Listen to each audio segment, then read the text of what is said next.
Calgary Stampede went into toward paddock and up towards it.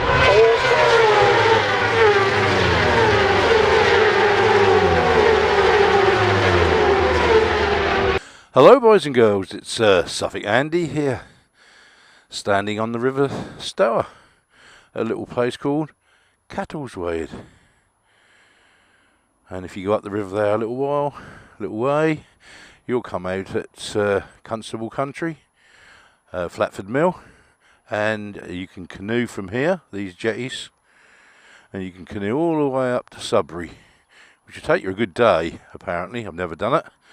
I think if Suffolk Andy was in a canoe, it would be more like a submarine with the size of me, but there you go. If you go past this corner here, this is fresh water, and if you go past here, it then goes over a weir and becomes saltwater and tidal, same as the River Stour, which is over there as well. I know it's confusing, there's two. That is where the bridge is over there. That is tidal as well, but it all lands up with a weir up here somewhere and changes around. But as you can see, beautiful little spot. What more could you want, eh? Well, I've got an hour, which is great.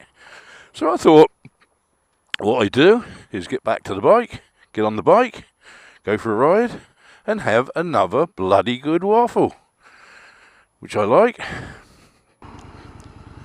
Right, let's go for a ride.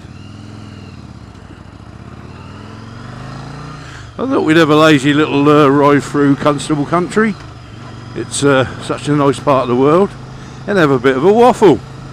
Well, there's a couple of three things that come to mind. One was Hampshire police have had so many complaints from parish councils about loud motorbike exhausts, so they're going to have a clampdown. They're going to be stopping loud motorbikes, checking their exhaust to see if they're street legal or not. I don't know what you boys think of that. And there's also a calf there, I think it's called the Ponds Calf, where a lot of bikers meet in Hampshire. I hope I got that right. I might not do, you know what I'm like with names, crap. But they're going to go there as well and check motorbikes for illegal exhaust. Well, okay, you don't usually get, you get your Harleys that are pretty loud, and a few sport bikes are loud, and a few of these youngsters put the straight through exhausts on, but they don't actually go into a village, stand in the middle of the village and rev the fuck out of it just to annoy everybody. They're through and gone. Cat might be noisy when they go past, but and a lot of people say they like a noisy motorbike so cars can hear them. So I would have thought the police would have had better things to do, like catching pedos at the House of Commons and the House of Lords. Plenty in there for them to do. Plenty of pedos running around there, from these old cases. Seems to be all covered up at the moment, putting people in charge of inquiries whose folks are embroiled. But there you go. So I would have thought the police would have had a better bloody thing to do. And if you think about it, if you live in the country, okay, it's nice and quiet. Look, somebody riding around on a bike with a bunch of flowers, but you still get all the farm noises of tractors and stuff. So I don't know what the hell where they're coming from. But and I would have thought the police would have had something better to do than to chase motorbikes around Hampshire. So I don't know what you think of that. Load of shit, really, isn't it? The other thing was, I read a story yesterday about a driver who went to a barbecue, and he had a couple of Tribble vodkas, got in his convertible, went out and pulled out on a motorbike. But what the lowlife didn't do, he didn't stop. He just drove off and left the bloke injured in the road. Good for the biker, he wasn't killed, but he was, quite nastily injured. And he went back to the barbecue and he drunk another load of drink, and then handed himself in an hour and a half later, saying that he wasn't drunk at the time of the accident. He got drunk with worry after the accident at the barbecue. Now I always thought the police could calculate back, but apparently they didn't this time. I wonder why. And he was taken to court for failing to stop at the scene of an accident.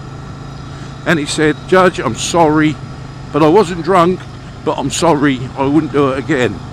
So the judge gave him a £185 fine, so much victim service charge, or what they call it, about 30 quid. And he did put 9 points on his licence. So what do you think of that? Because I know that Mag magazine and the Mag organisation, the protest groups for, oh look at that, for a lovely church.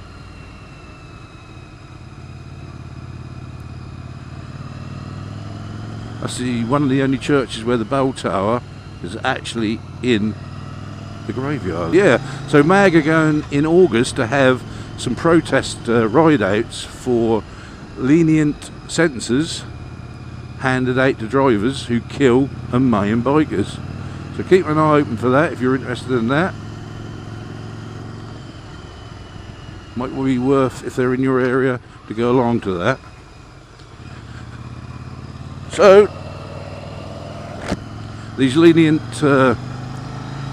sentences they keep handing out to drivers for killing and maiming bikers, and they're becoming a bit of a joke. I don't think the life of a biker is worth jack diddly to the powers to be, and especially the politicians. I think if Mag turned out with millions of bikes, they're still not going to take any notice because they don't like us. Pure and simple. So anyway, I'm going to make my way to Debenham, Constable country, as I said. Lovely part of the countryside. This vlog will be about an hour long, but I'll cut it down to 10 minutes, so most of this will be gone. But I just like having a bloody good waffle and picking out subjects that, you know, interest me. As you know, I like my old history, and I like my old churches and castles and stuff like that, and I love my countryside as well. And this is gorgeous countryside. Nice twisty roads. You never know what's around every corner. But I'm going to bring you up to the River Stour, up here, and I will show you another boating part. I know some of you boys like to see parts of the world. You know, I know, like Big Kev and that likes his scenery and looking at stuff. And I thought I'd bring you up here just to show you. There you go.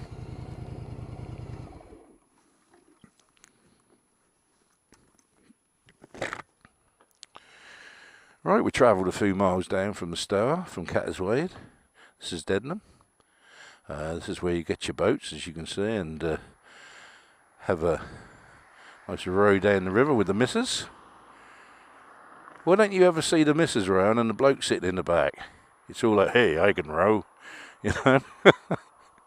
You wouldn't want it, would you? You wouldn't say to your missus, you can row and I'll sit in the back.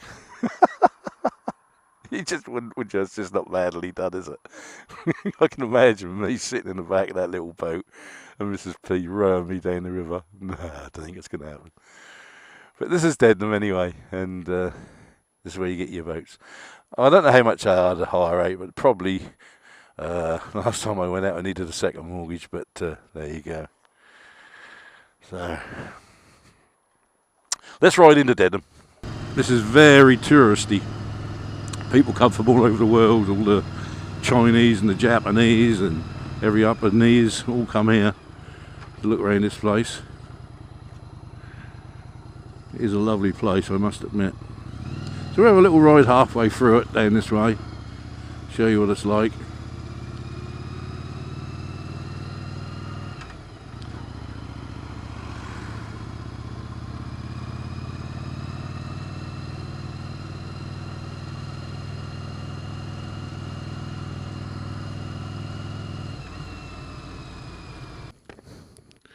Well, hello boys and girls. We started our journey at Catterswade on the Stour. That was the freshwater part, and now we're on the tidal part. As you can see, you can sail nice boats and stuff down here. Quite a big wide river. I've sailed it once or twice myself and fished it quite a few times from Shotley, which is down there in Felixstowe. So that's the end of our journey today at Missley on the Stour. So with that, boys and girls, ride safe, ride invisible, as Mr. B would say, and I shall see you all soon. Hopefully, Suffolk Andy.